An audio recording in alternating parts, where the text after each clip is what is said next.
I was 11 years old when my life began to thin out. Not all at once, not dramatically. It happened the way fog rolls in along the Ligurian coast, quiet, steady, almost polite. You don't notice the moment the horizon disappears.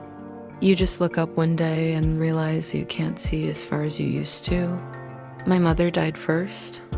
We lived then in a modest apartment in a hill town outside Genoa, the kind of place where church bells keep time better than clocks and neighbors know your name before they know your face. My mother had been ill for a while, but illness is strange when you are a child. It doesn't feel permanent. Adults whisper, medicines appear, routines shift, but you assume the ending will be fixed. Cancer doesn't correct itself.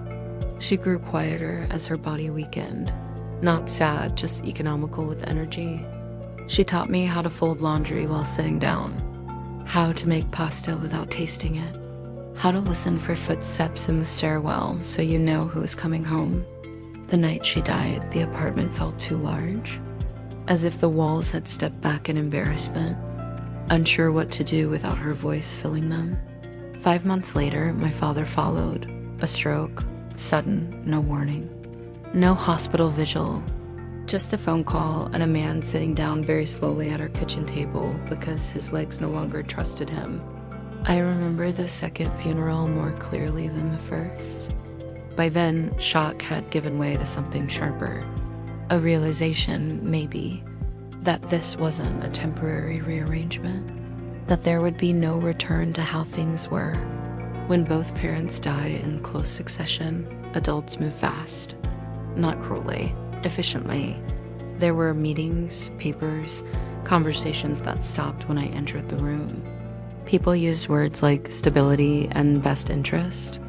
No one asked me what I wanted, not because they didn't care, but because children in grief are assumed not to know. My paternal uncle volunteered to take me in. He lived farther inland in a quieter town near Parma. He had a house, a job, a family. On paper, it made sense. Everyone said I was lucky. I believed them because the alternative that I wasn't felt unbearable. Psychological reflection, orphanhood and sudden attachment. When children lose caregivers abruptly, the nervous system enters a state of suspended expectation. You are no longer anchored, but you are still searching. Any adult presence becomes a potential lifeline. Gratitude replaces assessment. Safety is assumed, not tested. This is not weakness. It is biology. My uncle's house was clean in a way that suggested control, not comfort. The floors shone, shoes were aligned, voices were kept low. His wife was polite but distant. His 2 sons, older than me, moved through the house with the casual entitlement of people who belonged. At first, I was treated as a guest. Meals were formal. I was asked if I needed anything. My uncle patted my shoulder and said, "You'll be fine here." Then slowly, without announcement, the tone changed. I became something between a responsibility and a reminder, a living artifact of a brother who is gone. Expectations emerged without explanation. I was expected to know when to help, when to disappear, when to be grateful. Privacy faded incrementally.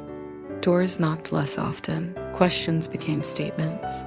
Looks lingered too long, but never long enough to justify complaint. Nothing happened all at once. That's important. What happened arrived in fragments, moments that felt wrong but were easy to dismiss. Comments framed as jokes, proximity explained away as accidental, silence encouraged by discomfort I couldn't name. I told myself I was imagining things, that grief had distorted my perception, that I owed them trust. Trust, when misplaced, doesn't shatter immediately. It erodes. I learned to stay alert without appearing nervous, to listen for footsteps, to choose clothing that drew less attention, to sit in ways that took up as little space as possible. I do not tell anyone, not because I didn't want to, but because I couldn't find the language. And because somewhere deep inside, I believed that if I spoke, I would lose what little shelter I had left. Psychological reflection, gradual boundary violations, abuse rarely announces itself. It often arrives as confusion. Children raised in unstable environments adapt by minimizing discomfort. When boundaries are crossed slowly, the brain normalizes what it must in order to survive. Silence becomes a strategy, not a choice. I became very good at being unremarkable. At school, teachers described me as mature, self-contained, no trouble at all. I handed in assignments on time. I never raised my hand unless called upon. I smiled when spoken to. No one suspects a quiet child. At home, I learned invisibility. I stayed in my room. I offered help before being asked. I accepted criticism without defense. I monitored the emotional weather of the house like a sailor reading the sea. I stopped expecting rescue. The hardest part was not fear, it was the doubleness. From the outside, everything looked functional. Family dinners, holiday photos, laughter when guests visited. The performance of normalcy was flawless. Inside, I split. One part of me lived day to day, obedient and careful. Another part held memory, tension, and confusion. That part had no voice. It learned to stay hidden. I began to believe that endurance was the same as strength. Years passed.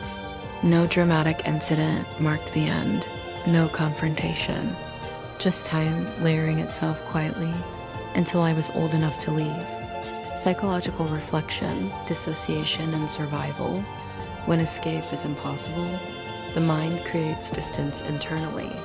Dissociation is not forgetting, it is compartmentalizing. It allows a child to function while carrying experiences that cannot yet be processed.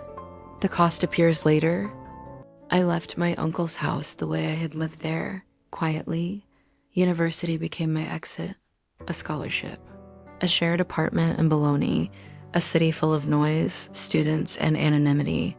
For the first time, no one knew my history unless I told them. I didn't. Freedom did not feel euphoric, it felt disorienting.